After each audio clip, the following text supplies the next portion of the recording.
الحمد لله الذي خلق السماوات والأرض وجعل الظلمات والنور نحمد الله ونستعينه ونستغفره ونستهديه ونؤمن به ونتوكل عليه ونعوذ بالله من شرور أنفسنا ومن سيئات أعمالنا من يهده الله فلا مضل له ومن يضلل فلا هادي له وأشهد أن لا إله إلا الله وحده لا شريك له وأشهد أن محمدا عبده ورسوله الذي بلغ الرسالة وأدى الأمانة ونصح على هذه الأمة وجاهد في الله حق جهاده حتى أتانا اليقين اللهم صل على محمد وعلى آل محمد كما صليت على إبراهيم وعلى آل إبراهيم وبارك على محمد وعلى آل محمد كما باركت على إبراهيم وعلى آل إبراهيم في العالمين إنك حميد مجيد أيها الإخوان والأخوات أوصيكم ونفسي أولا بتقوى الله إن أريد إلا الإصلاح ما استطعت وما توفيقي إلا بالله عليه توكلت وإليه أنيب سبحانك اللهم لا علم لنا إلا ما علمتنا إنك أنت العليم الحكيم أعوذ بالله من الشيطان الرجيم بسم الله الرحمن الرحيم والذين تبوأوا الدار والإيمان من قبلهم يحبون من هاجر إليهم ولا يجدون في صدورهم حاجة مما أوتوا ويؤثرون على أنفسهم ولو كان بهم خصاصة ومن يوق شح نفسه فأولئك هم المفلحون صدق الله العلي العظيم. ബഹുമാന്യനായ സഹോദരി സഹോദരങ്ങളെ, അല്ലാഹു റബ്ബുൽ ഇസ്സത്തിനെ സൂക്ഷിച്ചും ഭയപ്പെട്ടും പടച്ച റബ്ബിന്റെ വിധിവിലക്കുകൾക്ക് ജീവിത ഇടപാടുകളെ മുഴുവനും വിധേയമാക്കിയും തഖ്വയുടെ പാതയിൽ ജീവിതം കഴിച്ചുകൊണ്ടുപോകാൻ അതീവ ജാഗ്രതയോടുകൂടി പരിശ്രമിക്കണമെന്നും എന്നെയും നിങ്ങളെയും ഓർമ്മപ്പെടുത്തുകയാണ്, വസിയത്ത് ചെയ്യുകയാണ്. റഹ്മാനും റഹീമുമായ അല്ലാഹു സുബ്ഹാനഹു വ തആല റബ്ബിന്റെ ഇഷ്ടാനിഷ്ടങ്ങൾക്ക് പ്രഥമ പരിഗണന നൽകിക്കൊണ്ടുള്ള ജീവിതത്തിന്റെ ഉടമകളായി റൂഹ് പിരിയുന്ന നേരം വരെയും നിലനിന്നു പോകാൻ നമുക്ക് എല്ലാവർക്കും തൗഫീഖ് നൽകി അനുഗ്രഹിക്കുമാറാകട്ടെ. പവിത്രമായ മുഹറം മാസത്തിലൂടെയാണ് നമ്മൾ കടന്നുപോയിക്കൊണ്ടിരിക്കുന്നത്. ഇസ്ലാമിക കലണ്ടറിന് മാനദണ്ഡമായി സ്വീകരിച്ച ഹിജ്റ എന്ന മഹാസംഭവത്തെ ഓർമ്മിച്ചെടുക്കാതെ, അനുസ്മരിക്കാതെ ഒരു മുഹറത്തിലൂടെ നമ്മൾ കടന്നു പോകുന്നത് നീതിയായിരിക്കുകയില്ല എന്ന് നമ്മൾ മനസ്സിലാക്കേണ്ടതുണ്ട്. നമ്മെ സംബന്ധിച്ചിടത്തോളം ഓരോ മുഹറവും ഹിജ്റയുടെ സ്മരണകളും പാഠങ്ങളും ആവർത്തിച്ച് ഓർമ്മിക്കേണ്ട സന്ദർഭം കൂടിയാണ്. കേവലം ഓർമ്മിക്കുക മാത്രമല്ല, ഇസ്ലാമിക ചരിത്രത്തിലെ ആ മഹത്തായ ത്യാഗം മുന്നിൽ വെച്ചുകൊണ്ട് സത്യവിശ്വാസികളെന്ന നിലക്ക് നമ്മെ ഓരോരുത്തരെയും സ്വയം വിലയിരുത്താനും നമുക്ക് തിരുത്തൽ വരുത്തേണ്ടിടത്ത് തിരുത്താനും കൂടി ഉള്ള ഒരു സന്ദർഭമാണിത്. റസൂലുള്ളാഹി സ്വല്ലല്ലാഹു അലൈഹി വസല്ലമയുടെയും അനുയായികളുടെയും മക്കയിൽ നിന്നും മദീനയിലേക്കുള്ള ഹിജ്റ അള്ളാഹുവിന്റെ ദീനിനു വേണ്ടിയുള്ള അവരുടെ കലവറയില്ലാത്ത സമർപ്പണമായിരുന്നു. അള്ളാഹുവിന്റെ മാർഗത്തിലെ ഉജ്ജ്വലമായ ത്യാഗമായിരുന്നു റസൂലുള്ളാഹിയുടെയും അനുയായികളുടെയും ഹിജ്റ എന്ന് നമുക്ക് കാണാൻ സാധിക്കും. ജനിച്ചു വളർന്ന വീട്, പിറന്ന നാട്, ഇവയൊക്കെ ഉപേക്ഷിച്ചുകൊണ്ട് അടുത്ത ബന്ധുമിത്രാദികളെ വിട്ട് ജീവിതകാലം മുഴുവൻ അധ്വാനിച്ചുണ്ടാക്കിയ സമ്പത്ത് വേണ്ടെന്ന് വെച്ച് അവർ വളരെ പ്രതീക്ഷയോടുകൂടി പണിത വീട് ഉപേക്ഷിച്ച്, അഥവാ ദുനിയവിയായ എല്ലാ താല്പര്യങ്ങളെയും കൈയൊഴിച്ചുകൊണ്ടാണ്, അതിജയിച്ചുകൊണ്ടാണ് ആദർശത്തിന്റെ മാർഗത്തിൽ റസൂലുള്ളാഹി സ്വല്ലല്ലാഹു അലൈഹി വസല്ലമയും അനുയായികളും മക്ക വിട്ട് മദീനയിലേക്ക് പോകുന്നത്. ദേശത്യാഗം എന്നൊക്കെ പറയുന്നത്, ഹിജറ എന്നൊക്കെ പറയുന്നത് പറയാൻ അത്ര പ്രയാസമുള്ള പദമല്ല. അതേസമയം അതിന്റെ പ്രയോഗവൽക്കരണം എന്നത് നമ്മൾ ചിന്തിക്കുന്നതിനപ്പുറത്താണ്. അത് അങ്ങേയറ്റത്തെ ത്യാഗം താല്പര്യപ്പെടുന്ന ഒരു സംഗതിയാണ്. എന്നാൽ സത്യവിശ്വാസികൾ എന്ന നിലക്ക് നമ്മൾ മനസ്സിലാക്കേണ്ടത്, ഒരു മുസ്ലിമിനെ സംബന്ധിച്ചിടത്തോളം, ഒരു മുഅ്മിനെ സംബന്ധിച്ചിടത്തോളം അവർ അള്ളാഹുവിനോട് ചെയ്യുന്ന പ്രതിജ്ഞയുടെ ഭാഗമായിരിക്കും, അതിന്റെ തേട്ടമായിരിക്കും ചിലപ്പോൾ ഈ ത്യാഗം എന്ന് പറയുന്നത്. നമ്മൾ ഓരോ ദിവസവും 5 തവണ ഒളുവിന്റെ പരിശുദ്ധിയോടുകൂടി പടച്ചവന്റെ മുമ്പിൽ നിന്ന് കൈകെട്ട് വിധേയരായി പറയുന്ന ഒരു പ്രഖ്യാപനമുണ്ട് പടച്ചവനോട്. അതൊരു നിലപാട് പ്രഖ്യാപനം കൂടിയാണ്. ഇന്ന സ്വലാത്തി വ നുസുക്കി വ മഹിയായ വ മമാതി ലില്ലാഹി റബ്ബിൽ ആലമീൻ. ഇത് നമ്മൾ 5 നേരവും അള്ളാഹുവിന്റെ മുമ്പിൽ ആവർത്തിച്ചുകൊണ്ടിരിക്കുന്നതാണ്. റബ്ബിന്റെ മാർഗത്തിലുള്ള സമർപ്പണത്തിന്റെ കാര്യത്തിൽ ഞാൻ ഒന്നാമനായിരിക്കും.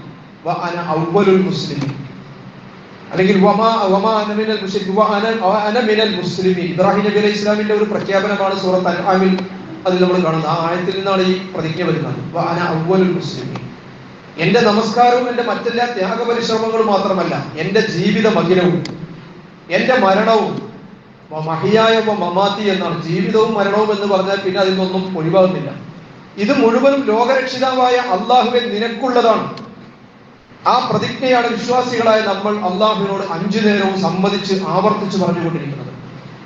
പ്രിയമുള്ളവരെ, ആ പ്രതിജ്ഞയുടെ പാലനമാണ്, അള്ളാഹുവുമായി ചെയ്യുന്ന നമ്മൾ ആ കരാറിനോട് നീതി പുലർത്തുന്നതിന്റെ ഭാഗമായുള്ള ത്യാഗമാണ് ഒരു വിശ്വാസിയുടെ ജീവിതത്തെ ഏറ്റവും മനോഹരമാക്കുന്നത്, ഒരു വിശ്വാസിയുടെ ജീവിതത്തെ ശ്രേഷ്ഠമാക്കുന്നത്, അഥവാ അതുവഴി ഒരാളെ സ്വർഗാവകാശിയാക്കുന്നത് എന്നും കാണാൻ സാധിക്കും. വിശുദ്ധ ഖുർആൻ പറഞ്ഞല്ലോ, ഇന്നല്ലാഹ ഇശ്തറാ മിനൽ മുഅ്മിനീന അൻഫുസഹും വ അംവാലഹും ബിഅന്ന ലഹുമുൽ ജന്ന. നമ്മുടെ ശാരീരികമായ കഴിവുകളും നമ്മുടെ സാമ്പത്തികമായ ശേഷിയും ഒക്കെ അള്ളാഹുവിന്റെ തൃപ്തിക്ക് വേണ്ടി കൈയൊഴിക്കാൻ, പടച്ചവന് വേണ്ടി വിട്ടുകൊടുക്കാനുള്ള സന്നദ്ധത, അതാണ് മുഅ്മിനിന്റെ മനസ്സ്.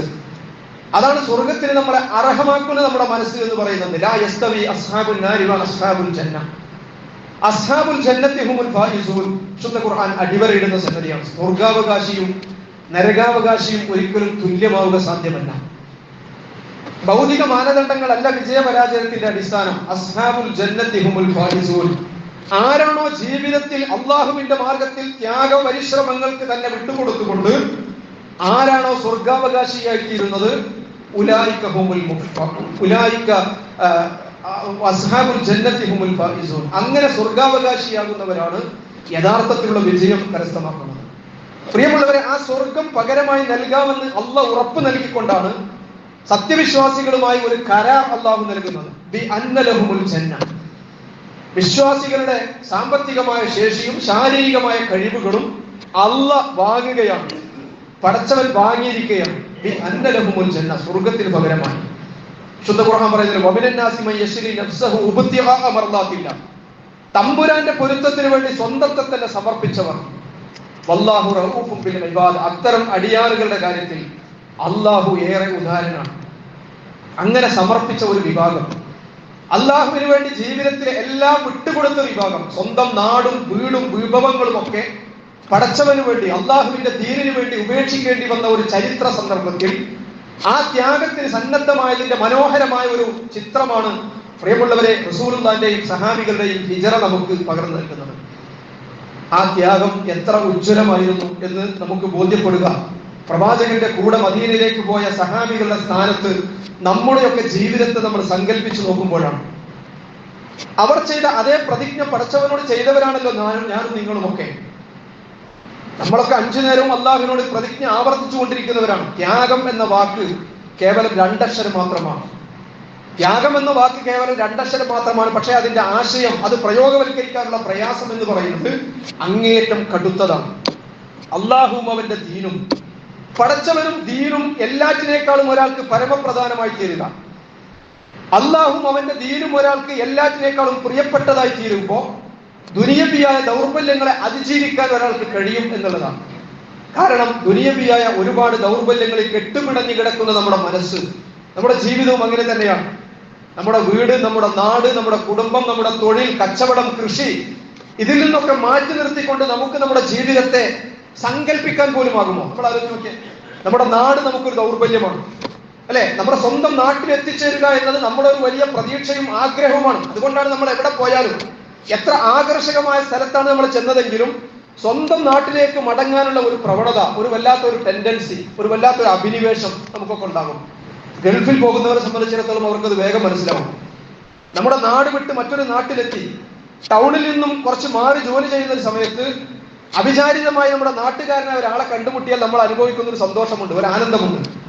അതുപോലെ തന്നെ നാം വീട് വിട്ട്, നാട് വിട്ട് കുറെ ദൂരെ എവിടെയെങ്കിലും പോയി നിശ്ചിത ദിവസത്തിന് ഒരല്പം നേരത്തെ തന്നെ നാട്ടിലേക്ക് മടങ്ങാനാണ് പലപ്പോഴും നമ്മൾ ആഗ്രഹിക്കുന്നത്. ഒരു 5 ദിവസത്തിനൊക്കെ നമ്മൾ എവിടെയും പോയാൽ അതൊരു 4 ദിവസമോ 3 ദിവസമോ ആക്കി കുറച്ച് കൊണ്ട് എത്രയും വേഗത്തിൽ നാടണയാനുള്ള ഒരു ത്വര നമ്മളിലൊക്കെ ഉണ്ടാകാൻ കാരണം നമ്മുടെ നാടും നമ്മുടെ വീടും നമ്മെ സംബന്ധിച്ചിടത്തോളം നമ്മുടെ ഒരു ദൗർബല്യമാണ്.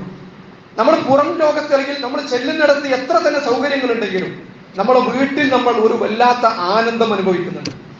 വീട്ടിൽ നിന്ന് നമ്മളെ മാറ്റി നിർത്തിക്കൊണ്ട് നമുക്ക് നമ്മുടെ ജീവിതത്തെ സങ്കല്പിക്കാൻ പോലും കഴിയുന്നില്ല. അതുകൊണ്ടാണ് വീട്ടിൽ നിന്ന് വിട്ടു നിൽക്കേണ്ടി വരുമ്പോൾ നമ്മൾ പലപ്പോഴും അസ്വസ്ഥരാകുന്നത്. നമ്മുടെ വീട്ടിലേക്കും നമ്മുടെ മാതാപിതാക്കളിലേക്കും നമ്മുടെ ഭാര്യ സന്താനങ്ങളുടെ അടുത്തേക്കും ഒക്കെ എത്തിച്ചേരാനുള്ള ഒരു വെമ്പൽ നമ്മുടെ എല്ലാവരുടെയും മനസ്സിൽ ഉണ്ടാകുന്ന ഒരു യാഥാർത്ഥ്യമാണ്. ഇതൊക്കെയാണ് ഒരു മുഹാജിർ, ഹിജറ പോകുന്ന ഒരു സത്യവിശ്വാസി ദീനിന്റെ മാർഗത്തിൽ വേണ്ടെന്ന് വെക്കുന്നത് ഇതൊക്കെയാണ്. അതാണ് ഹിജറയുടെ പരീക്ഷണം എന്ന് പറയുന്നത്. ആ പരീക്ഷണത്തിലാണ് പ്രിയമുള്ളവരെ സഹാബത്ത് ഏറ്റവും മനോഹരമായ മാതൃകകൾ നമുക്ക് വിട്ടേച്ചു പോയിട്ടുള്ളത്. ചരിത്രം ചില്ലിട്ട് സൂക്ഷിച്ച ആ മഹത്തായ ത്യാഗത്തിന്റെ ചിത്രങ്ങളാണ് ഹിജറ നമുക്ക് പകർന്നു തരുന്നത് എന്ന് നമ്മൾ കാണാൻ സാധിക്കും. ഉദാഹരണത്തിന് ഒരൊറ്റ കുടുംബത്തിന്റെ ചരിത്രം നമ്മുടെ മുമ്പിൽ, ഒരു കുടുംബത്തിന്റെ ചരിത്രം നമ്മുടെ മുമ്പിലേക്ക് നമ്മൾ കൊണ്ടുവരാം. മഹദിയായ ഉമ്മു സലമ റളിയല്ലാഹു അൻഹ ഭർത്താവ് അബൂ സലമയുടെ കൂടെ കൊച്ചുമകനായ സലമയുമായി ഹിജറക്കൊരുങ്ങുകയാണ്. എന്നാൽ മക്കൾക്ക് പുറത്തു കിടക്കുന്നതിന് മുമ്പ് അവർ പിടിക്കപ്പെടുന്നു. തടയുന്നത് മറ്റാരുമായിരുന്നില്ല, രണ്ടുപേരുടെയും ഗോത്രക്കാർ തന്നെയാണ്.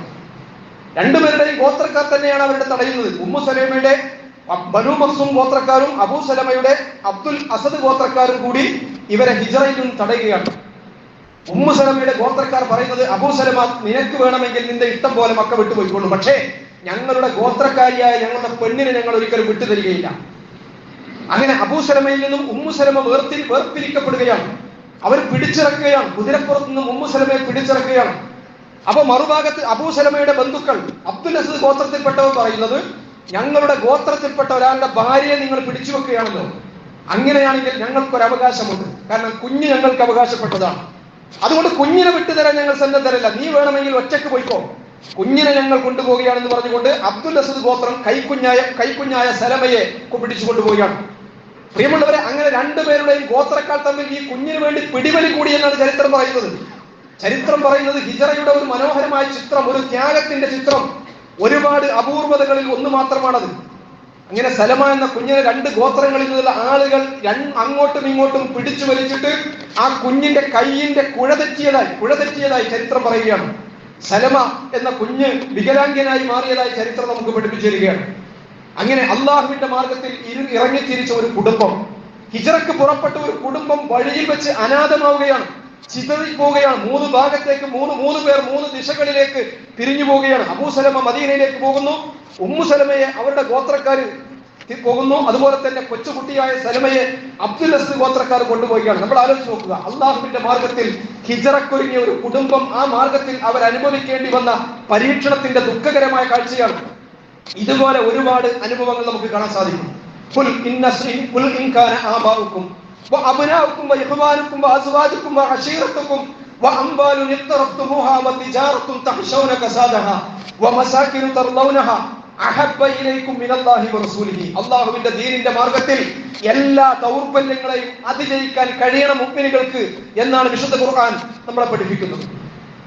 അത് നമ്മുടെ അടുത്ത ബന്ധുക്കളായാലും മാതാപിതാക്കളായാലും മക്കളായാലും ഇണകളായാലും സഹോദരങ്ങളായാലും നമ്മൾ പണിപ്പെട്ടുണ്ടാക്കിയ പ്രിയപ്പെട്ട ഭവനങ്ങളായാലും നമ്മൾ പാടുപെട്ട് പണിയെടുത്തുണ്ടാക്കിയ സാമ്പത്തികമായ സൗകര്യങ്ങളായാലും നമ്മൾ മുടങ്ങിപ്പോകുമെന്ന് ഭയപ്പെടുന്ന കച്ചവടമായാലും ഇതെല്ലാം അള്ളാഹുവിന്റെ മാർഗത്തിൽ ഈ ദുനിയവിയായ എല്ലാ ദൗർബല്യങ്ങളെയും അതിജീവിക്കാൻ ഒരു മുഅ്മിനിന് കഴിയണമെന്ന പാഠമാണ് ഹിജറ നമുക്ക് പഠിപ്പിക്കുന്നത്. കാരണം ഒരു യഥാർത്ഥ സത്യവിശ്വാസിയെ സംബന്ധിച്ചിടത്തോളം അവർക്ക് ഏറ്റവും പ്രിയപ്പെട്ടത്, അവർക്ക് ജീവിതത്തിൽ ഏറ്റവും വിലപ്പെട്ടത് പടച്ചവനും പ്രവാചകനും അള്ളാഹുവിന്റെ മാർഗത്തിലെ ത്യാഗസമരങ്ങളുമായിരിക്കണം എന്നതാണ്. അതിന് സഹായകരമാകണം ഒരു മുഅ്മിനിന്റെ ജീവിത നിലപാടുകൾ, ജീവിത ഇടപാടുകൾ എന്നാണ് പരിശുദ്ധ ഖുർആൻ നമുക്ക് പഠിപ്പിക്കുന്നത്. അതിന് തടസ്സമാകുന്ന എന്തിനേയും മറികടക്കാൻ കഴിയണം മുഅ്മിനുകൾക്ക് അള്ളാഹുവിൽ നിന്നും അവന്റെ ദീനിൽ നിന്നും അകറ്റുന്ന ഒന്നും ഒരു മുഅ്മിനിന്റെ ജീവിത ഇടപാടുകളിൽ ഉണ്ടാകാൻ പാടില്ല എന്ന പാഠം. പടച്ചവന്റെ ദീനിന്റെ താല്പര്യങ്ങൾക്ക് തടസ്സം നിൽക്കുന്ന വല്ലതും ജീവിതത്തിൽ ഉണ്ടെങ്കിൽ അത് കൈയൊഴിക്കുന്നത് മൂലം ഉണ്ടാകുന്ന ഏത് നഷ്ടവും, ദുനിയവിയായ എന്ത് നഷ്ടവും സഹിച്ചുകൊണ്ട് അതിനെ കൈയൊഴിക്കാൻ കഴിയണം വിശ്വാസികൾക്ക് എന്ന പാഠമാണ് പ്രിയമുള്ളവരെ റസൂലുള്ളാഹിന്റെയും അനുയായികളുടെയും ഹിജറ നമ്മളെ പഠിപ്പിക്കുന്നത്. നമുക്കറിയാമല്ലോ, മഹാനായ സുഹൈബ് റൂമി റളിയല്ലാഹു അൻഹു ഉജ്ജ്വലമായ ത്യാഗത്തിന്റെ ചരിത്രം, അദ്ദേഹത്തിന്റെ ചരിത്രം നമുക്ക് ഹിജറയിൽ കാണാം. സുഹൈബ് റൂമി ഹിജറ പോകുമ്പോൾ മുശ്രിക്കുകൾ അദ്ദേഹത്തെ തടയുകയാണ്. മുശ്രിക്കുകൾ സുഹൈബ് റൂമിയെ തടഞ്ഞുകൊണ്ട് അദ്ദേഹത്തോട് പറയുന്നത്, ലഖദ് ആതൈത മക്ക ശുഅലൂകൻ ഫഖീറ, സുഹൈബേ, നീ മക്കയിലേക്ക് റോമിൽ നിന്നും വന്നവനാണ്. റോമിൽ നിന്നും നീ മക്കയിലേക്ക് വന്നത് ദരിദ്രനും അപരനുമായിട്ടായിരുന്നു. ഇപ്പൊ നീ വലിയ സമ്പന്നനാണ്. മക്കയിലെ അനുകൂലമായ സാഹചര്യത്തിൽ നീ ഇവിടെ നിന്നും ഒരുപാട് സമ്പത്ത് നേടിയെടുത്തിട്ടുണ്ട്. അതുകൊണ്ട് ഈ സമ്പത്തും കൊണ്ട് മദീനയിലേക്ക് പോകാൻ നിന്നെ ഞങ്ങൾ അനുവദിക്കുകയില്ല. സുഹൈബ് റൂമി അവർ തടയുകയാണ്. സുഹൈബ് റൂമിയോട് ചോദിക്കുന്നുണ്ട്, അറഅയ്തും ഇൻ തറക്തു ലക്കും മാലി അതുഹല്ലൂന സബീലി, ഞാൻ എന്റെ സമ്പത്ത് മുഴുവൻ നിങ്ങൾക്ക് വിട്ടു തന്നാൽ നിങ്ങൾ എന്റെ ഹിജറ മുടക്കുമോ, നിങ്ങൾ എന്റെ വഴി മുടക്കുമോ എന്ന് ചോദിക്കുകയാണ്. ഇത് അവരെ സംബന്ധിച്ചിടത്തോളം അത്ഭുതപ്പെടുന്ന ഒരു ചോദ്യമാണ്. കാരണം നാളിതുവരെ സമ്പാദിച്ച മുഴുവൻ സമ്പത്തും ഒരാൾ മക്കയിൽ ഉപേക്ഷിച്ചുകൊണ്ട് പോവുകയോ, അവർക്കൊരിക്കലും അത് ചിന്തിക്കാൻ കഴിയില്ല. അവരുടനെ പറഞ്ഞു, ഞാൻ ഒരു സംശയമില്ല, നീ നിന്റെ സമ്പത്തൊക്കെ ഉപേക്ഷിച്ചുകൊണ്ടാണ് നീ പൊയ്ക്കോ എന്ന് പറയുമ്പോൾ തൊട്ടടുത്തുള്ള കുന്നിൻപുറത്ത് കയറി നിന്നുകൊണ്ട് സുഹൈബ് റൂമി റളിയല്ലാഹു അൻഹു തന്റെ മുഴുവൻ നിക്ഷേപങ്ങളും അവർക്ക് വിട്ടുകൊടുക്കുകയാണ്. ഇന്ന സ്ഥലത്ത് തന്റെ ഇന്ന സമ്പത്തും സൗകര്യങ്ങളും കച്ചവടവും ഉണ്ട്, അതൊക്കെ നിങ്ങൾ എടുത്തോ എന്ന് പറയുകയാണ്. എന്ന് പറഞ്ഞാൽ സാമ്പത്തിക നഷ്ടമാകുന്ന ഓലപ്പാമ്പ് കാണിച്ച് ഹിജറയാകുന്ന മഹാത്യാഗത്തിൽ നിന്നും പിന്തിരിപ്പിക്കാനുള്ള ശ്രമം സുഹൈബ് റൂമി പരാജയപ്പെടുത്തുകയാണ്. അങ്ങനെ മക്കയിലേക്ക് ഏതവസ്ഥയിലാണോ റോമിൽ നിന്നും സുഹൈബ് വന്നത്, അതുപോലെ വെറും കൈയോടുകൂടി മടങ്ങുന്ന സുഹൈബ്, മദീനയിലേക്ക് പോകുന്ന സുഹൈബ്, റസൂലുള്ളാഹി ഒരുപാട് ദൂരെ വെച്ച് കണ്ട് തന്നെ സുഹൈബ് റൂമിയെ കാണുകയാണ്. സുഹൈബ് റൂമി അടുത്തു വരുമ്പോൾ പ്രവാചകൻ സല്ലല്ലാഹു അലൈഹി വസല്ലം പറയുകയാണ്, റബിഅൽ ബൈഉ യാ സുഹൈബ്, റബിഅൽ ബൈഉ യാ സുഹൈബ്, സുഹൈബേ, നിന്റെ കച്ചവടം വലിയ ലാഭമുള്ള കച്ചവടമാണ്. അകലെ നിന്നും റസൂലുള്ളാഹി പറയുമ്പോൾ സുഹൈബ് റൂമി ഇത് കേട്ടുകൊണ്ട് അത്ഭുതപ്പെടുകയാണ്. കാരണം തനിക്ക് മുമ്പ് ആരും റസൂലിന്റെ അടുത്ത് വന്നിട്ടില്ല, താനാണെങ്കിൽ ഈ കാര്യം ആരോടും പറഞ്ഞിട്ടില്ല. അപ്പോൾ സുഹൈബ് റൂമി അല്ലാഹുവിന്റെ റസൂലിനോട് പറയുന്നുണ്ട്, വല്ലാഹി മാ സദഖനി ഇലൈക അഹദൻ യാ റസൂലല്ലാഹ് വമാ അഖ്ബറ ബിഹി വമാ അഖ്ബറക ബിഹി ഇല്ലാ ജിബ്രീൽ, അല്ലാഹുവിന്റെ റസൂലേ, ഈ കാര്യം ഞാൻ ഒരാളോടും പറഞ്ഞിട്ടില്ല പ്രവാചകരെ, അതുകൊണ്ട് എനിക്ക് ഉറപ്പാണ് അല്ലാഹുവിന്റെ ജിബ്രീൽ അലൈഹിസ്സലാം അല്ലാതെ മറ്റാരും ഇത് താങ്കൾ അറിയിക്കുകയില്ല എന്ന്.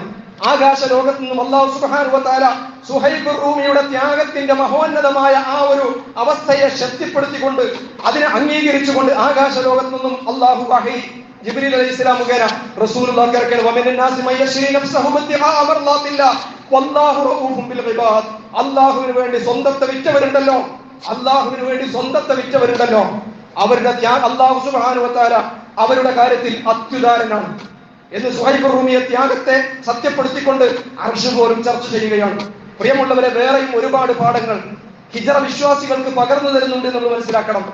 അതെന്താണെന്ന് ചോദിച്ചാൽ, ഏത് പ്രതിസന്ധിയിലും ഏത് പ്രതികൂലമായ സാഹചര്യങ്ങളിലും അള്ളാഹുവിന്റെ ദീനിന്റെ നന്മകളും മൂല്യങ്ങളും വിശ്വാസികൾ കൈവിടാൻ പാടില്ല എന്ന പാഠവും കൂടി ഹിജറ നമുക്ക് നൽകുന്നുണ്ട്. നമുക്കറിയാമല്ലോ, റസൂലുള്ളാഹി സ്വല്ലല്ലാഹു അലൈഹി വസല്ലം ഹിജറ പുറപ്പെടാൻ തീരുമാനിച്ച അതേ ദിവസം തന്നെയാണ് ശത്രുഗോത്രങ്ങളുടെ പ്രതിനിധികൾ റസൂലുള്ളാഹിനെ വധിക്കാൻ വേണ്ടി വീട് വളയുന്നത്. അത് പടച്ചവന്റെ തീരുമാനമായിരുന്നു, അത് അള്ളാഹിന്റെ തീരുമാനമായിരുന്നു. അള്ളാഹ്ക്ക് വേണമെങ്കിൽ പ്രവാചകന് ഒരു രാത്രിയിൽ മസ്ജിദുൽ ഹറാമിൽ നിന്നും മസ്ജിദുൽ അഖ്സയിലേക്ക്, അവിടെ നിന്ന് 7ാം ആകാശത്തേക്ക് അള്ളാഹിന്റെ റസൂലിനെ കൊണ്ടുപോയ പടച്ചവൻ, ഇസ്രാ മിറാജ് അതാണല്ലോ, ആ അള്ളാഹ്ക്ക് റസൂലിനെ മക്കയിൽ നിന്നും മദീനയിൽ എത്തിക്കാൻ വല്ല പണിയുണ്ടാകും, ഒരു നിമിഷം പോലെ. പക്ഷെ അള്ളാഹുവിന്റെ തീരുമാനം എന്താ? മക്കയിലെ മുഴുവൻ ഗോത്ര പ്രതിനിധികളുടെയും മുന്നിലൂടെ, അവരുടെ കൺമുന്നിലൂടെ ഒരു പോറലുമേക്കാതെ തന്റെ ഹബീബിനെ മദീനയിൽ എത്തിക്കണം എന്നത് പടച്ചവന്റെ അലംഘനീയമായ നിശ്ചയമായിരുന്നു. ഞാൻ കഴിഞ്ഞ ആഴ്ച പറഞ്ഞു, വലൻ തജിദ ലിസുന്നത്തില്ലാഹി തബ്ദീല, പടച്ചവന്റെ നടപടിക്രമങ്ങൾക്ക് ഒരു മാറ്റവും വരുത്താൻ ആർക്കും കഴിയില്ല. അങ്ങനെ ഹിജറക്കൊരുങ്ങുന്ന റസൂലുള്ളാഹ് തന്റെ ഏറ്റവും അടുത്ത അനുയായിയായ അലി റളിയല്ലാഹു അൻഹുവിനെ 2 ദൗത്യങ്ങൾ ഏൽപ്പിക്കുന്നുണ്ട്. ഒന്ന്, തന്റെ വിരിപ്പിൽ കിടന്നുകൊണ്ട് ശത്രുക്കളുടെ കണ്ണ് വെട്ടിക്കാൻ വേണ്ടി അങ്ങനെ കിടന്നുറങ്ങാൻ അലിയെ ഏൽപ്പിക്കുന്നുണ്ട്. മറ്റൊരു പ്രധാനപ്പെട്ട കാര്യം കൂടി അലി റളിയല്ലാഹു അൻഹുവിനെ റസൂൽ ഏൽപ്പിക്കുന്നുണ്ട്. അതെന്താ? അത് ചരിത്രം ചില്ലിട്ട് സൂക്ഷിച്ചതാണ്. എല്ലാ കാലത്തും വിശ്വാസികൾക്ക് മുറുകെ പിടിക്കാൻ കഴിയേണ്ടതാണ്. അത് വിശ്വസ്തതയുടെ, ധാർമ്മികതയുടെ ചരിത്രമാണ്. വിശ്വാസികൾക്ക് മാത്രമല്ല, ലോകത്തുള്ള മുഴുവൻ മനുഷ്യ സമൂഹത്തിനും വെളിച്ചം പരത്തുന്ന ഒരു ചിത്രമാണത്. പ്രതികൂല സാഹചര്യങ്ങളിൽ പലരും പരാജയപ്പെട്ടു പോകുന്ന സാമ്പത്തിക രംഗത്തെ സൂക്ഷ്മതയുടെ ചിത്രമാണത്. റസൂലുള്ളാഹി സ്വല്ലല്ലാഹു അലൈഹി വസല്ലം കുറെ കിഴികൾ എടുത്തുകൊണ്ട് കുറെ സൂക്ഷിപ്പ് മുതലെടുത്തുകൊണ്ട് അലി റളിയല്ലാഹു അൻഹുവിനെ ഏൽപ്പിക്കുകയാണ്. സ്വർണത്തിന്റെയും വെള്ളിയുടെയും ഒക്കെ കിഴികൾ. എന്നിട്ട് ഓരോ കിഴിയും ആരുടേതാണ് എന്ന് അലി റളിയല്ലാഹു അൻഹു പറഞ്ഞു കൊടുക്കുകയാണ്. അതവർക്ക് തിരിച്ചു കൊടുക്കാൻ വേണ്ടി അലി റളിയല്ലാഹു അൻഹു ചുമതലപ്പെടുത്തുകയാണ്. നമുക്കറിയാമല്ലോ റസൂലുള്ളാഹി സ്വല്ലല്ലാഹു അലൈഹി വസല്ലമയുടെ നീണ്ട 13 വർഷക്കാലം അള്ളാഹുവിന്റെ ദീനിന്റെ മാർഗത്തിലേക്ക് ജനങ്ങളെ ക്ഷണിച്ചുകൊണ്ടിരുന്ന കാലം അത്രയും തിരുമേനിയെ കഠിനമായി ദ്രോഹിച്ചിരുന്ന, അനുയായികളെ ക്രൂരമായി പീഡിപ്പിച്ചിരുന്ന, റസൂലുള്ളാഹിനെ കഅബയിൽ നമസ്കരിച്ചു കൊണ്ടിരിക്കുമ്പോൾ സുജൂദിലായിരിക്കെ ഒട്ടകത്തിന്റെ ചീഞ്ഞളിഞ്ഞ കുടൽമാലകൾ കഴുത്തിലേക്ക് വലിച്ചിട്ട് റസൂലുള്ളാഹിക്ക് തല ഉയർത്താൻ കഴിയാതെ പ്രവാചകനെ പ്രയാസപ്പെടുത്തിയ ഒരു സമൂഹമായിരുന്നു അവർ, അല്ലെ? റസൂലുള്ളാഹിന്റെ രണ്ടാമത്തെ മകനും മരിച്ച സന്ദർഭത്തിൽ ആ പ്രവാചകന്റെ അപരന്റെ ദുഃഖത്തെ പോലും ആഘോഷമാക്കാൻ മാത്രം ഉയർന്ന, അല്ലെങ്കിൽ അത്രമാത്രം അതപ്പതിച്ച പൈശാചികതയുടെ മനസ്സുകേറിയ സമൂഹമായിരുന്നു, അല്ലെ? ബത്തിറ മുഹമ്മദുല്ലൈല, മുഹമ്മദ് ഇതാ കുറ്റിയേറ്റവനായിരിക്കുന്നു, അവന്റെ രണ്ടാമത്തെ മകനും മരിച്ചുപോയി എന്ന് പറഞ്ഞുകൊണ്ട് ആ ഒരു അയൽക്കാരന്റെ ആഘോഷത്തെ, സ്വന്തം ബന്ധുവായ മുഹമ്മദിന്റെ ആ ദുഃഖത്തെ പോലും ആഘോഷമാക്കാൻ മാത്രം അത്രയും വൃത്തികെട്ട പൈശാചികതയുടെ മനസ്സ് കയറിയ ആ സമൂഹം, അല്ലെ? എന്നാൽ ആ സമൂഹത്തിന്റെ സ്വർണ്ണ സമ്പാദ്യം, അവരുടെ വെള്ളി സമ്പാദ്യം, അവരുടെ നിക്ഷേപങ്ങൾ, അതൊക്കെ അവർ സൂക്ഷിക്കാൻ ഏൽപ്പിച്ചത് മുഹമ്മദ് റസൂലുള്ളാഹി സ്വല്ലല്ലാഹു അലൈഹി വസല്ലമയ്ക്കിടയിലാണ്. കാരണം പ്രവാചകൻ അൽ അമീനായിരുന്നു. പലർക്കും വിശ്വസിക്കാൻ പ്രയാസമുള്ള അത്ഭുതകരമായ ഒരു കാര്യമാണിത്. ആദർശത്തിന്റെയും പ്രത്യയശാസ്ത്രത്തിന്റെയും കാര്യത്തിൽ പ്രവാചകനും അവരും ഏറ്റവും വലിയ പ്രതിയോഗിയായിരിക്കുമ്പോൾ തന്നെ മക്കയുടെ മണ്ണിൽ മുഹമ്മദിനോളം വിശ്വാസയോഗ്യരായ ഒരാളുമില്ല എന്ന് അവർക്ക് ബോധ്യമുണ്ടായിരുന്നു. നമുക്കറിയാമല്ലോ ആരാണ് റസൂലുള്ളാഹിനെ അൽ അമീൻ എന്ന് വിളിച്ചത്? ആരായിരുന്നു റസൂലുള്ളാഹിനെ അൽ അമീൻ എന്ന് വിളിച്ചത്? അത് ഇസ്ലാമിക സമൂഹം നിലവിൽ വന്നതിന് ശേഷം, റസൂലുള്ളാഹിക്ക് നുബുവത്ത് കിട്ടിയതിന് ശേഷം കിട്ടിയ വിശേഷം അല്ലല്ലോ. റസൂലിനെ അൽ അമീൻ എന്ന് വിളിച്ചത് മക്കയിലെ മുഴുവൻ ജനങ്ങളുമായിരുന്നു. റസൂലുള്ളാഹിന്റെ വിശ്വസ്തത, അവിടുത്തെ സത്യസന്ധതയുടെ കാര്യത്തിൽ മക്കയിൽ ഒരാൾക്കും ഒരു സംശയവും ഉണ്ടായിരുന്നില്ല. നുബുവത്തിന്റെ മുമ്പും ശേഷവും അങ്ങനെ തന്നെയായിരുന്നു. ലാ ഇലാഹ ഇല്ലല്ലാഹ് മുഹമ്മദുർ റസൂലുള്ളാഹി എന്ന് അംഗീകരിക്കാതിരുന്ന മക്ക മുശ്രിക്കുകൾക്ക് റസൂലുള്ളാഹിന്റെ വിശുദ്ധമായ വ്യക്തിത്വത്തെ നിഷേധിക്കാൻ കഴിയുമായിരുന്നില്ല. ഇതാണ് ഒരു വിശ്വാസി ആയിത്തീരേണ്ട നിലവാരത്തെ സംബന്ധിച്ചാണ് പ്രവാചകൻ പഠിപ്പിക്കുന്നത്. നമ്മുടെ ആദർശം, നമ്മൾ ഉൾക്കൊള്ളുന്ന വിശ്വാസം മറ്റുള്ളവർക്ക് സ്വീകാര്യമായെങ്കിലും നമ്മളാകുന്ന വ്യക്തിത്വം, വിശുദ്ധമായ ഒരു വ്യക്തിത്വം സകലർക്കും സ്വീകാര്യമാകണം. റസൂലുള്ളാഹി പഠിപ്പിച്ചിരുന്ന പാഠം അതാണ് അബൂജഹൽ പ്രവാചകനോട് പറയുന്നത്, യാ മുഹമ്മദ് മുഹമ്മദ്, നിന്നെ ഞങ്ങൾ നിഷേധിക്കുന്നില്ല, നിന്റെ വിശുദ്ധിയെ, നിന്റെ സത്യസന്ധതയെ ഞങ്ങൾ നിഷേധിക്കുന്നില്ല. പക്ഷേ ഞങ്ങൾ നിഷേധിക്കുന്നത് നീ കൊണ്ടുവരുന്നതിനെയാണ്. അഥവാ മുഹമ്മദിനോളം വിശ്വസിക്കാൻ പറ്റുന്ന ഒരാളും മക്കയിൽ ഇല്ല എന്ന് അബൂജഹൽ അടക്കം എല്ലാവർക്കും അറിയാമായിരുന്നു. അതുകൊണ്ട് അവർ അവരുടെ നിക്ഷേപങ്ങളും സമ്പാദ്യങ്ങളും ഒക്കെ സുരക്ഷിതമായി സൂക്ഷിക്കാൻ ഏൽപ്പിച്ചത് പ്രവാചകനെയായിരുന്നു. ആ സമ്പാദ്യങ്ങളാണ് പ്രിയമുള്ളവരെ ഹിജ്റക്ക് മുമ്പ് തിരിച്ചു കൊടുക്കാൻ വേണ്ടി അലി റളിയല്ലാഹു അൻഹുവിനെ പ്രവാചകൻ ചുമതലപ്പെടുത്തുന്നത്. ഒരു വിപ്ലവ പ്രസ്ഥാനത്തെ സംബന്ധിച്ചിടത്തോളം നമുക്കറിയാമല്ലോ, വർഗശത്രുക്കളുടെ മുതലാണത്. പോകുന്നത് മറ്റൊരു ദേശത്തേക്കാണ്. അവിടെ അവർക്ക് സ്വന്തമായി ഒന്നുമില്ല. ഉള്ളത് മുഴുവനും മക്കയിൽ ഉപേക്ഷിച്ചുകൊണ്ടാണ് റസൂലുള്ളാഹിയും അനുയായികളും മദീനയിലേക്ക് പോകുന്നത്. അവിടെ ഒരു സമൂഹത്തെ അവർക്ക് നിർമ്മിച്ചെടുക്കേണ്ടതുണ്ട്, ഒരു രാഷ്ട്രം മദീനയിൽ രൂപപ്പെടുത്തിയെടുക്കേണ്ടതുണ്ട്. അതിനുവേണ്ടി പോകുന്ന പ്രവാചകൻ നമ്മുടെ ഭാഷയിൽ വർഗശത്രുക്കളുടെ മൂലധനം അവിടെ കൊണ്ടുപോയി ഇസ്ലാമികമായ രാഷ്ട്രമുണ്ടാക്കാൻ വേണ്ടി, അതല്ലെങ്കിൽ രാജ്യത്തിന്റെ പൊതുവായ ആവശ്യങ്ങൾക്ക് വേണ്ടി പ്രയോജനപ്പെടുത്താം എന്നല്ലല്ലോ ചിന്തിക്കുന്നത്. തന്നെ കൊല്ലാൻ വേണ്ടി വീട് വളഞ്ഞവരുടെ സൂക്ഷിപ്പ് മുതലുകൾ മുഴുവനും തിരിച്ചു കൊടുക്കാൻ വേണ്ടി അലി റളിയല്ലാഹു അൻഹുവിനെ റസൂലുള്ളാഹി ചുമതലപ്പെടുത്തുകയാണ്. നമ്മളൊന്ന് ആലോചിച്ച് നോക്കുക, റസൂലുള്ളാഹി ആ സമ്പത്തുമായിട്ടാണ് കടന്നു കളഞ്ഞിരുന്നതെങ്കിൽ, അല്ലെ, ഇളിമ്പിരായി നിൽക്കുന്ന സമൂഹത്തിന്റെ പ്രതികരണം എന്താകുമായിരുന്നു? കണ്ടില്ലേ, മുഹമ്മദിന് ആവശ്യം സമ്പത്തായിരുന്നു. അതിനു വേണ്ടിയായിരുന്നു അവൻ ഈ പറഞ്ഞു നടന്നൊക്കെ. പണമായിരുന്നു അവന്റെ ലക്ഷ്യം എന്ന് ഇപ്പോൾ ബോധ്യമായില്ല എന്ന് അവർക്ക് പറയാനുള്ള ഒരു അവസരം കൊടുക്കുമായിരുന്നു, ന്യായീകരണം എന്തൊക്കെയായിരുന്നു. എന്നാൽ റസൂലുള്ളാഹി സ്വല്ലല്ലാഹു അലൈഹി വസല്ലം പ്രതികൂലമായ സാഹചര്യത്തിൽ പ്രകടിപ്പിച്ച ഏറ്റവും മനോഹരമായ ധാർമ്മികത, ഏറ്റവും മനോഹരമായ വിശ്വസ്തത, സത്യസന്ധത, ആ ഉജ്ജ്വലമായ വ്യക്തിത്വത്തിന്റെ മുമ്പിലാണ് പ്രിയമുള്ളവരെ മുഴുവൻ ആളുകൾക്കും ശത്രുമിത്ര ഭേദമന്യ സകലർക്കും കീഴടങ്ങേണ്ടി വന്നത് എന്ന് നമ്മൾ മനസ്സിലാക്കേണ്ടതുണ്ട്. റസൂലുള്ളാഹി സ്വല്ലല്ലാഹു അലൈഹി വസല്ലമയുടെ പിൻഗാമികളായ പിൽക്കാല വിശ്വാസികൾക്കൊക്കെയും വലിയ പാഠങ്ങൾ അതിലൂടെ പ്രവാചകൻ പടർന്നു നൽകുകയാണ്. മികച്ച സ്വഭാവ ഗുണങ്ങളുള്ളവരായി തീരുക, ഏറ്റവും മികച്ച സ്വഭാവ ഗുണങ്ങളുള്ളവരായി തീരുക. ഒരു വിശുദ്ധ വ്യക്തിത്വത്തിന്റെ പൂർത്തീകരണം റസൂലുള്ളാഹി സ്വല്ലല്ലാഹു അലൈഹി വസല്ലം മക്കയിൽ അനുഭവിച്ച ഒരുപാട് എതിർപ്പുകൾ ഉണ്ടായിരുന്നു, അല്ലെ? പ്രവാചക വ്യക്തിത്വത്തെ തേജോവധം ചെയ്യുന്ന, പ്രവാചക വ്യക്തിത്വത്തെ അപകീർത്തിപ്പെടുത്തുന്ന, തെറ്റിദ്ധരിപ്പിക്കുന്ന കുപ്രചരണങ്ങളുടെ ഘോഷയാത്രയായിരുന്നു മക്കയിലുടനീളം, അല്ലെ? മജ്നൂനാണ്, ഷാഹിറാണ്, കവിയാണ്, ഭ്രാന്തനാണ്, മാരണക്കാരനാണ്, ഇങ്ങനെയൊക്കെ റസൂലുള്ളാഹിന്റെ വ്യക്തിത്വത്തെ സമൂഹ മധ്യത്തിൽ അപഹസിച്ചുകൊണ്ടിരുന്ന, വഷളാക്കിക്കൊണ്ടിരുന്ന സന്ദർഭത്തിൽ റസൂലുള്ളാഹിനെ ആശ്വസിപ്പിച്ചുകൊണ്ട് അല്ലാഹു സുബ്ഹാനഹു വ തആല ഒരു അധ്യായം അവതരിപ്പിക്കുകയാണ് ഖുർആനിൽ.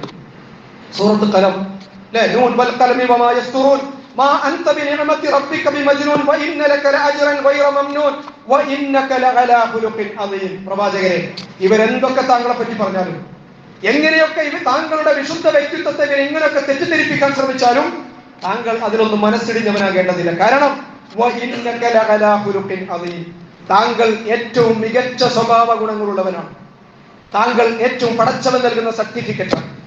ഈ വിശുദ്ധ വ്യക്തിത്വം എന്ന് പറയുന്ന ആ ഒരു ക്വാളിറ്റി, ഇത് സകല ഇസ്ലാം വിരുദ്ധ പ്രചരണങ്ങളെയും അതിജീവിക്കാനും മറികടക്കാനും വിശ്വാസ സമൂഹത്തിന്റെ കരുത്താണ് എന്ന് നമ്മൾ മനസ്സിലാക്കേണ്ടതുണ്ട്. ഈ കാലഘട്ടത്തിൽ പ്രത്യേകിച്ചും റസൂലുള്ളാഹിന്റെ അനുയായികളെന്ന് അവകാശപ്പെടുന്ന ഞാനും നിങ്ങളുമൊക്കെ നമ്മുടെ ഇടപാടുകളെയും നമ്മുടെ നിലപാടുകളെയും ഒക്കെ വളരെ ശാന്തമായും കണിശമായും വിലയിരുത്തേണ്ട വിഷയം കൂടിയാണ് എന്നാണ് ഞാൻ പറയുന്നത്, ഈ കാലഘട്ടത്തിൽ പ്രത്യേകിച്ചും.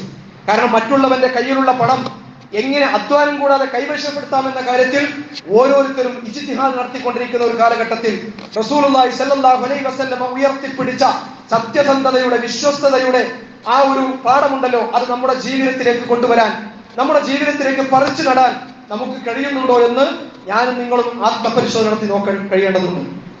വിരക്തി പലരും ഉപദേശിക്കാറുണ്ട്. പക്ഷേ വിരക്തി ഉപദേശിക്കുന്നവർ പോലും, സുഖത്തിനെ കുറിച്ച് വാചാലരാകുന്നവർ പോലും കള്ളപ്പണത്തിലൂടെ കൊഴുത്ത് തടിച്ചുന്ന ആർഭാട ജീവിതം നയിച്ചുകൊണ്ടിരിക്കുന്നതാണ് നമ്മൾ കണ്ടുകൊണ്ടിരിക്കുന്നത്. പൗരോഹിത്യമെന്നോ സാധാരണക്കാരെന്നോ വ്യത്യാസമില്ലാതെ സ്വന്തം അണികളുടേതാണെങ്കിലും പൊതുജനങ്ങളുടേതാണെങ്കിലും തങ്ങളുടെ സുഖജീവിതത്തിന് വേണ്ടി എങ്ങനെ പണം നേടാം, എങ്ങനെ സമ്പത്ത് കൂടുതൽ നേടിയെടുക്കാമെന്ന് മതപണ്ഡിതന്മാർ പോലും ചിന്തിച്ചു കൊണ്ടിരിക്കുന്ന ഒരു കാലഘട്ടത്തിൽ അവിടെ ഹക്കും ബാത്തിലും ഒന്നും പ്രശ്നമല്ല. അവിടെ ഹിസാബും ജസാവും അദാബും ജഹന്നമും സ്വർഗവും ഒന്നും അതിനൊന്നും ബേജാറാകേണ്ടതില്ല. ഇങ്ങനെയൊക്കെ ചിന്തിച്ചു കൊണ്ടിരിക്കുന്ന ഒരു കാലഘട്ടത്തിൽ പ്രിയമുള്ളവരെ, ഹിജ്റയിൽ റസൂലുള്ളാഹി സ്വല്ലല്ലാഹു അലൈഹി വസല്ലമ പകർന്നു നൽകുന്ന ഏറ്റവും പ്രധാനപ്പെട്ട സന്ദേശം എന്ന് പറയുന്നത് സത്യസന്ധതയുടെ സന്ദേശമാണ്. ഇസ്ലാമിക സമൂഹം ഉയർത്തിപ്പിടിക്കാൻ ബാധ്യതപ്പെട്ട എന്തൊക്കെ പ്രതിസന്ധികൾ ഉണ്ടായാലും, എത്ര തന്നെ സമ്മർദ്ദങ്ങൾ ഉണ്ടായാലും ഒരു വിശ്വാസി ഉയർത്തിപ്പിടിക്കേണ്ട ഉന്നതമായ ഇസ്ലാമിക മൂല്യങ്ങളാണ് സത്യസന്ധതയും വിശ്വസ്തതയും എന്ന് സ്വന്തം ജീവിതത്തിലൂടെ ഹബീബായ റസൂൽ നമ്മളെ പഠിപ്പിക്കുകയാണ്. മൂല്യങ്ങൾ ക്ഷയിച്ചു പോയിക്കൊണ്ടിരിക്കുന്ന ഈ കാലഘട്ടത്തിൽ പ്രായോഗികതയുടെ ന്യായം പറഞ്ഞുകൊണ്ട് നന്മയുടെ മൂല്യങ്ങളോട് അകലം പാലിക്കുന്ന മനുഷ്യർക്കിടയിൽ ഇടപാടുകളുടെ കാര്യത്തിലുള്ള വിശ്വസ്തതയിലും സത്യസന്ധതയിലും ഒക്കെ വിട്ടുവീഴ്ചയില്ലാത്ത നിലപാട് സ്വീകരിക്കുവാൻ വിശ്വാസികൾക്ക് കഴിയണമെന്ന വളരെ മഹത്തായ ഒരു പാഠം ഹിജ്റയിൽ നിന്ന് പ്രിയമുള്ളവരെ പഠിക്കാൻ നമുക്ക് കഴിയേണ്ടതുണ്ട്. വീഴ്ചകൾ സംഭവിക്കുന്നുണ്ടാകും. വീഴ്ചകൾ വന്നു പോയിട്ടുണ്ടെങ്കിൽ അതൊക്കെ തന്നെ പുറത്തു കിട്ടാൻ ഈ മുഹറം മാസത്തിൽ, ഈ മുഹാസബയുടെ ആത്മപരിശോധനയുടെ സന്ദർഭത്തിൽ നമുക്ക് തിരുത്താൻ കഴിയേണ്ടതുണ്ട്. ഹിജ്റയിൽ നമ്മൾ കാണുന്ന ഏറ്റവും മികച്ച ഒരു പാഠം അതാണ്. ഇനിയും ഒരുപാട് പാഠങ്ങൾ ഹിജ്റ നമുക്ക് പകർന്നു നൽകുന്നുണ്ട്. മൂന്നാമത്തെ ഒരു ചിത്രം എന്ന് പറയുന്നത് പ്രവാചകരും അനുയായികളും യസ്രിബിലെത്തുമ്പോഴുള്ള കാഴ്ചയാണ്. അവർക്ക് അവിടെ ലഭിക്കുന്നത് അഭയാർത്ഥികൾക്കുള്ള സ്വീകരണമല്ല. മദീനയിലെ ആബാലവൃദ്ധം ജനങ്ങൾ മട്ടുപ്പാവുകളിലും ഈത്തപ്പന മരത്തിന്റെ മുകളിലുമൊക്കെ കയറിയിരുന്നുകൊണ്ട് റസൂലുള്ളാഹിന്റെ ആഗമനത്തിൽ വിദൂരതയിൽ കണ്ണു നട്ടിരിക്കുകയാണ് ഓരോ പ്രഭാതത്തിലും. അങ്ങനെ അകലങ്ങളിൽ വെച്ച് തന്നെ റസൂലുള്ളാഹിനെ കാണുമ്പോൾ, പ്രവാചകന്റെ വരവ് കാണുമ്പോൾ അവർ അത്യാഹ്ലാദം പ്രകടിപ്പിച്ചുകൊണ്ട് പാട്ടുപാടിയും ദഫ്മുട്ടിയും റസൂലിനെ സ്വീകരിക്കുകയാണ്. തലഅൽ ബദറു അലൈന മിൻ സലിയാത്തിൽ വിദാ ഇലാ വിദാ പർവതത്തിന്റെ മുകളിൽ പൂർണ്ണചന്ദ്രൻ ഉദയം ചെയ്തിരിക്കുന്നു എന്ന് പാട്ടുപാടിക്കൊണ്ട് കൈകൊട്ടിക്കൊണ്ട് സന്തോഷം പ്രകടിപ്പിച്ച് യസ്രിബിലെ ജനത റസൂലുള്ളാഹിനെ സ്വീകരിക്കുകയാണ്. പ്രിയമുള്ളവരെ, നമുക്കറിയാലോ 1947 ഇന്ത്യ സ്വതന്ത്രമായി, അല്ലെ? ഇന്ത്യയുടെ സ്വാതന്ത്ര്യവും വിഭജനവും സംഭവിച്ചത് ഒരേ ദിവസമാണ്. ഇന്ത്യയിൽ നിന്ന് ഒരുപാട് ആളുകൾ, മുസ്ലിങ്ങൾ പാകിസ്ഥാനിലേക്ക് പോവുകയുണ്ടായി. പോയവരിൽ നല്ലൊരു പങ്കും അത്യാവശ്യം പണവും പ്രതാപവും സൗകര്യങ്ങളൊക്കെ ഉള്ളവരായിരുന്നു. അങ്ങനെ സ്വന്തമായി സാമ്പത്തിക ശേഷിയുള്ള, നല്ല സൗകര്യങ്ങളുള്ള, ഉയർന്ന ആളുകളൊക്കെ പാകിസ്ഥാനിലെത്തിയിട്ട് അവിടുത്തെ തദ്ദേശീയരുമായി ഇണങ്ങിച്ചേർന്ന അനുഭവം ഇപ്പോഴും നമുക്ക് കാണാൻ കഴിയുന്നില്ല. അവരിപ്പോഴും അവിടെ വന്നവരാണ്, വരത്തന്മാരാണ്. ഇസ്ലാമിന്റെ ചെലവിൽ ഒരു രാഷ്ട്രം ഉണ്ടാക്കിയിട്ട് അവിടേക്ക് ചെന്ന വിശ്വാസികളെ ഉൾക്കൊള്ളാൻ പോലും ആ രാജ്യത്തിന് ഇനിയും കഴിഞ്ഞിട്ടില്ല നമ്മൾ മനസ്സിലാക്കണം. അതുകൊണ്ടാണ് അവിടെ മുഹാജിർ കൗമി മൂവ്മെന്റുകൾ ഉണ്ടായത്. അവിടെ ഇന്നും ഇന്നും നിലനിൽക്കുന്നതാണ്. വന്നവരും ഉണ്ടായിരുന്നവരും എന്ന വിഭജനം ഇന്നും അവിടെ നിലനിൽക്കുകയാണ്. പ്രിയമുള്ളവർ, ഇത് മനുഷ്യ ചരിത്രത്തിൽ ഇതുപോലുള്ള ഒരുപാട് ഉദാഹരണങ്ങളുണ്ട്. പക്ഷെ നമ്മളറിയാതെ അഭയാർത്ഥികളുടെ വിഷയം എന്ന് പറയുന്നത് ഇന്ന് ലോകത്തൊരു വലിയ പ്രശ്നമാണ്. എന്നാൽ പ്രവാചകൻ സല്ലല്ലാഹു അലൈഹി വസല്ലമയുടെ ഹിജ്റയിൽ നമ്മൾ കാണുന്നത് തികച്ചും വ്യത്യസ്തമായ വിസ്മയകരമായ ലോകത്തെ അമ്പരപ്പിക്കുന്ന ഒരു ചിത്രമാണ്. എന്താണത്? വെറും കൈയോടുകൂടി ചെല്ലുന്ന റസൂലിനെയും അനുയായികളെയും ഇരു കൈയോടും കൂടി സ്വീകരിക്കുകയാണ് അല്ലെ. വെറും കൈയോടുകൂടി വന്നവരെ ഇരു കൈയും നീട്ടി സ്വീകരിക്കുന്നത്. അൻസാറുകൾ എന്ന് ചരിത്രം പ്രശംസിച്ച ജനതയെ മക്കയിൽ നിന്നും വന്ന മുഹാജിറുകളുമായി റസൂലുള്ള കൂട്ടിയിണക്കുകയാണ്. ആദർശബന്ധമാകുന്ന ദൃഢമായ പാശം കൊണ്ട് റസൂൽ അവരെ കൂട്ടിയിണക്കുകയാണ്. മുഹാജിറിൽപ്പെട്ട ഒരാളുടെയും അൻസാറുകൾപ്പെട്ട ഒരാളുടെയും കൈകൾ ചേർത്തുകൊണ്ട് റസൂൽ പറയണം, അഹും ഫിദ്ദീൻ, ഇതാ ഇന്നു മുതൽ ഇവൻ ദീനിൽ നിന്റെ സഹോദരനാണ് എന്ന് പറഞ്ഞാൽ സാഹോദര്യത്തിന്റെ ഒരുമയുടെ ഉജ്ജ്വലമായ ഒരു ബന്ധം മദീനയിൽ യസ്രിബിൽ നമ്മൾ കാണുകയാണ്. ഇന്നമൽ മുഅ്മിനൂന ഇഖ്വ, സത്യവിശ്വാസികൾ പരസ്പരം സഹോദരങ്ങളാണ് എന്ന വിശുദ്ധ ഖുർആനിന്റെ അധ്യാപനമോടെ സാർത്ഥകമാവുകയാണ്. അത് രക്തബന്ധത്തെക്കാളും ദൃഢമായിരുന്നു എന്നാണ് ചരിത്രം നമുക്ക് പഠിപ്പിക്കുന്നത്. സഅദ് ഇബ്നു റബീഉം അബ്ദുറഹ്മാൻ ഇബ്നു ഔഫും തമ്മിലുണ്ടായിരുന്ന ബന്ധത്തിന്റെ ആഴം ചരിത്രത്തിൽ നമ്മൾ കാണുകയാണ്. സഅദ് ഇബ്നു റബീഉ പറയുന്നു, എനിക്ക് 2 ഭാര്യമാരുണ്ട്, താങ്കൾക്ക് ഇഷ്ടമുള്ളവളെ ഞാൻ മൊഴി ചൊല്ലി താങ്കൾക്ക് വിവാഹം ചെയ്തു തരാം. അബ്ദുറഹ്മാൻ ഇബ്നു പറയുന്നു, വേണ്ട സഹോദര, താങ്കളുടെ സന്മനസ്സിന് നന്ദി. വീണ്ടും സഅദ് പറയുകയാണ്, മദീനയിൽ എനിക്ക് മികച്ച തോട്ടങ്ങളുണ്ട്, അതിൽ താങ്കൾക്ക് ഇഷ്ടമുള്ള ഏറ്റവും നല്ലൊരു തോട്ടം ഇനി മുതൽ താങ്കളുടേതാണ്, താങ്കൾക്ക് അതുകൊണ്ട് ജീവിക്കാം. ഇത് പറയുമ്പോ അബ്ദുറഹ്മാൻ ഇബ്നു പറയുകയാണ്, വേണ്ട സഹോദര, താങ്കൾ എനിക്ക് അങ്ങാടി കാണിച്ചു തന്നാൽ മതി, മാർക്കറ്റ് കാണിച്ചു തന്നാൽ മതി, ഞാൻ കച്ചവടം ചെയ്തുകൊണ്ട് ജീവിച്ചു കൊള്ളാം. കാരണം മക്കയിൽ 1-ാം തരം കച്ചവടക്കാരൻ അദ്ദേഹം. ഞാൻ സൂചിപ്പിക്കുന്ന ഒരു ഇസ്ലാമിക സമൂഹത്തിന്റെ മനോഹരമായ ചിത്രം മദീന രാഷ്ട്രത്തിൽ നമ്മൾ കാണുകയാണ്. അത്തരം വ്യക്തികളും സംഘങ്ങളുമാണ് ലോകത്ത് അത്ഭുതകരമായ മാറ്റങ്ങൾ ഉണ്ടാക്കിയത്. പ്രിയമുള്ളവരെ, ഇന്നല്ലാഹ യുഹിബ്ബുൽ ലദീന യുഖാതിലൂന ഫീ സബീലിഹി സഫൻ കഅന്നഹും ബുനിയാനും മർസൂസ്, ഭദ്രമായ ഒരു കെട്ടിടം പോലെ ഒറ്റക്കെട്ടായി ഒന്നിച്ചു നിന്ന് അള്ളാഹുവിന്റെ ദീനിന്റെ മാർഗത്തിൽ സമരസജ്ജമായ സംഘത്തെയാണ് അള്ളാഹു സുബ്ഹാനഹു വ തആല സ്നേഹിക്കുന്നത് എന്ന്. അള്ളാഹുവിന്റെ മാർഗത്തിൽ ചിതറിപ്പോകുകയല്ല, ഒറ്റക്കെട്ടായി ഒന്നിച്ച് ഒരു കെട്ടിടത്തിന്റെ ഇടുപ്പ് പോലെ. ഒരു കെട്ടിടം ഉണ്ടാക്കുമ്പോൾ കല്ലുകൾ ചേർത്ത് വെക്കുമ്പോഴാണ് ആ കെട്ടിടം ഭദ്രമായി തീരുന്നത് പോലെ ഒരു വ്യക്തി പോലെ പരസ്പരം ശക്തിപ്പെടുത്തിക്കൊണ്ട് യശുദ്ധ ഭാഗത ഒന്ന് മറ്റൊന്നിനെ ശക്തിപ്പെടുത്തിക്കൊണ്ട് മുന്നോട്ട് പോകുന്ന സംഘത്തെയാണ് അള്ളാഹു സുബ്ഹാനഹു വ തആല സ്നേഹിക്കുന്നത് എന്ന്. പ്രിയമുള്ളവരെ, ഞാൻ പറയുന്നത് ഹിജ്റ ഓർമ്മിക്കപ്പെടുന്ന ഈ മുഹറം മാസത്തിലൂടെ നമ്മൾ കടന്നു പോകുമ്പോൾ നമ്മുടെയൊക്കെ സ്വന്തം ദൗർബല്യങ്ങളെ, സ്വന്തം പോരായ്മകളെ വിലയിരുത്തുവാനും വ്യക്തികൾ എന്ന നിലക്കും ഒരു ഉമ്മത്ത് എന്ന നിലക്കും പഠിക്കേണ്ടതും പകർത്തേണ്ടതുമായ ഒരുപാട് പാഠങ്ങളെ ഈ മുഹറം മാസത്തിൽ ഉൾക്കൊള്ളാനും പഠിക്കാനും അതനുസരിച്ച് നമ്മുടെ ജീവിതത്തിൽ വരുത്തേണ്ട മാറ്റങ്ങൾ വരുത്താനും തിരുത്തി മുന്നോട്ട് പോകുവാനും നമുക്ക് കഴിയേണ്ടതുണ്ട്. അല്ലാഹു സുബ്ഹാനഹു വ തആല അതിന് നമുക്ക് തൗഫീഖ് നൽകി അനുഗ്രഹിക്കുമാറാകട്ടെ. അഖൂലു ഖൗലി ഹാദാ അസ്തഗ്ഫിറുല്ലാഹ ലി വ ലക്കും.